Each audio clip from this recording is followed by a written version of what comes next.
What is up, ladies and gentlemen? And I'm here with one of two advertised movie reviews as I posted on my channel. And this is the first one. This one is Sonic 3. Yes, I already talked about the first two Sonic movies, even though I only did one review to talk about both of them. So, how does Sonic 3 hold up? And now that it's still fresh in everyone's mind, well, I will say better than expected. For some people. I don't know, give or take. Everyone has their own take with this movie.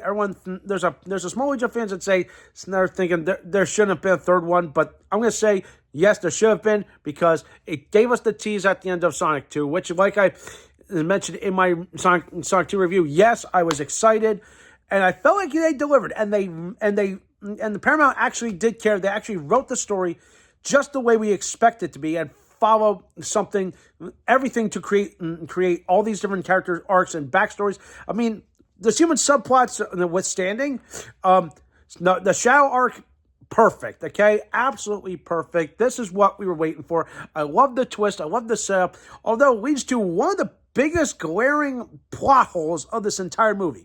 If he is a prisoner, why are they letting him roam in the base just to be with Maria?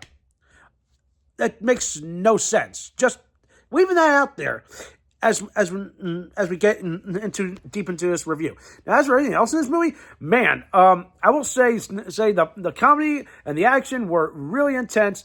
I really love how they did all that. Like the big funny introduction of seeing, oh, hey, Robotnik is alive. He's fat. He's out of shape. He's doing all this. And he's trying to figure out, wait, what's everybody taking his technology? And then, of course, it leads to the biggest cool plot hole. Yes, I'm going to reveal another spoiler is, yay, we have two Robotniks. So we have Ivo and we have his granddad, Gerard. I'm like, wow, that's clever. Because I don't recall.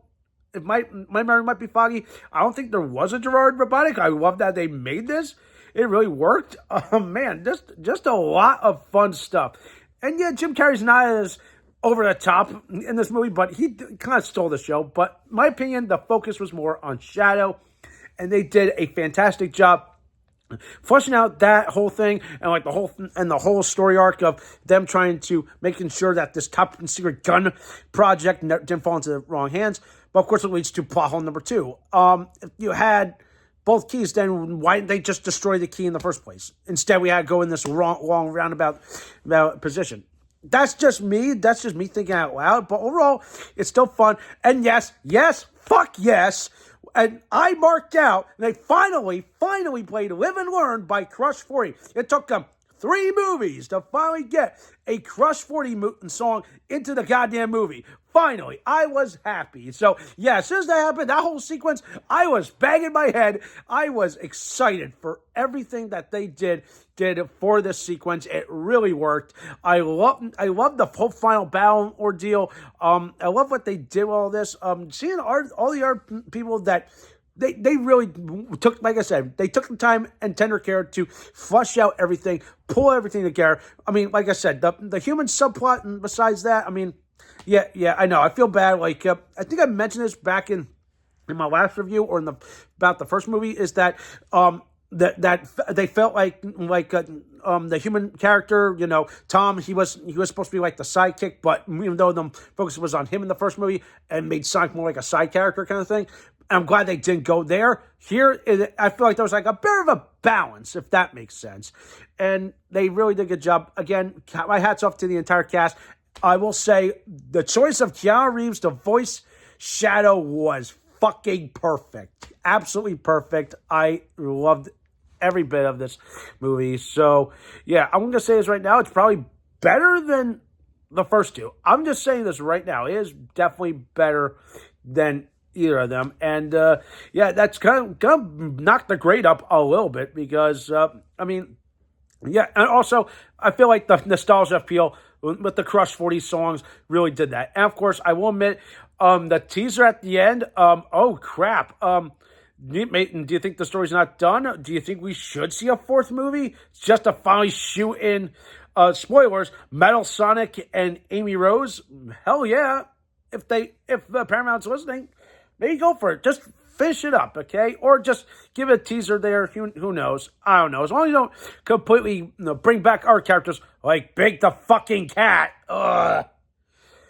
Anyway, if I had to give this movie a score, can't believe I'm saying this. I'm probably gonna give this an 8 out of 10. Okay, for the two of the biggest reasons why I thought it the perfect balance. The two biggest plot holes kind of knocked it down a little bit. I mean, it's far better than the other two. I'll admit that, but yeah, like it just makes you want more. Okay, it makes you want to get back on that Sega and just burst through all the Green Hill Zone and all that. All right. So enough of my rants and enough of my gripes. Please give it a watch. It's available now on Paramount for live streaming there. I believe it's still available in theaters, but still, if you have Paramount, seriously, just watch on Paramount. Okay, go for it. You'll have a good time, and I think the kids will have a good time. Okay, Sally, I wish I showed Maeve, but of course, if I hear, I will admit, like me dropping the F-bomb as soon as Limited Words start playing. Yeah. Try to refrain from doing that. But anyway, that does for today. Thumbs up this video, subscribe to my channel, stay tuned for some more awesome, exciting content.